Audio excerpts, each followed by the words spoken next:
Tea Manish memorial ఆధ్వర్యంలో అలాగే Bezawada roller skating association సంయుక్త ఆధ్వర్యంలో స్కేటింగ్ ను దేవినేని అవినాష్ చేతుల మీదుగా ప్రారంభించారు. అవినాష్ మాట్లాడుతూ ఈ వేసవి కాలంలో పిల్లలకు చదువులతో పాటు ఆటలలో కూడా నైపుణ్యం చెందాలి అని తెలిపారు. ఈ కార్యక్రమంలో ప్రధాన కార్యదర్శి బచ్చు మురళీకృష్ణ, బచ్చు మాధవి పలువురు పాల్గొన్నారు.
ప్యాకెల్ తీసుకున్నా పిల్లల గారు ఉంటారు.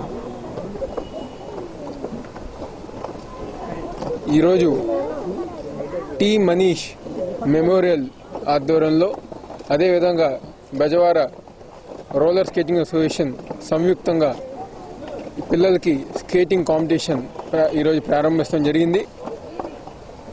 ప్రధాన కార్యదర్శి స్కేటింగ్ అసోసియేషన్ ప్రధాన కార్యదర్శి బొచ్చు మురళీకృష్ణ గారు అలాగే బొచ్చు మాధవి గారి ఆధ్వర్యంలో వాళ్ళ పర్యవేక్షణలో యొక్క కార్యక్రమాలు గారు జరుగుతుంది. రేపు క్రీడల శాఖ మంత్రి కొల్లి రవీంద్ర గారి యొక్క కార్యక్రమంలో పాల్గొనబోతున్నారు. ఏదైతే ఈ వేసవి టైంలో పిల్లలు అన్ని కార్యక్రమాల్లో గారు పాల్గొని చదువుతో పాటు ఆటలు గారు ఉండే విధంగా ఈరోజు ఈ యొక్క కార్యక్రమం చేపట్టిన చాలా సంతోషమైన విషయం. తప్పకుండా ఈ యొక్క స్కేటింగ్ దాంట్లో పిల్లలందరూ ఇంకా నైపుణ్యం చెంది మంచి ఉన్నతమైన స్థానానికి వెళ్ళాలని చెప్పి మనస్ఫూర్తిగా కోరుకుంటూ సెలవు తీసుకుంటున్నాను. బెజవాడ రోలర్ స్కేటింగ్ అసోసియేషన్ వారి ఆధ్వర్యంలో తాటాకుల మనీష్ మెమోరియల్ ట్రస్ట్ తరఫున మేము స్కేటింగ్ కాంపిటీషన్స్ నిర్వహించడం జరుగుతుందండి. అందరికీ తెలిసిన విషయమే, గత 2 సంవత్సరాల కిందట మనీష్ అనే బాబు స్విమ్మింగ్ పూల్లో పడి ప్రాణాలు వదలడం జరిగింది.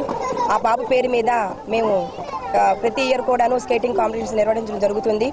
అలాగే వాళ్ళ తల్లిదండ్రులకి దేవుని కృప ఎప్పుడు శాంతిని కూడా కలుగజేయాలని చెప్పి మేము కోరుకుంటూ, అలాగే ఇక్కడికి వచ్చిన చిన్నారులందరికీ కూడాను ఆ దేవుని ఆశీస్సులు ఎప్పుడు ఉండాలని చెప్పి పిల్లలందరూ కూడా బాగా స్కేటింగ్ చేయాలని చెప్పి మేము కోరుకుంటున్నాము.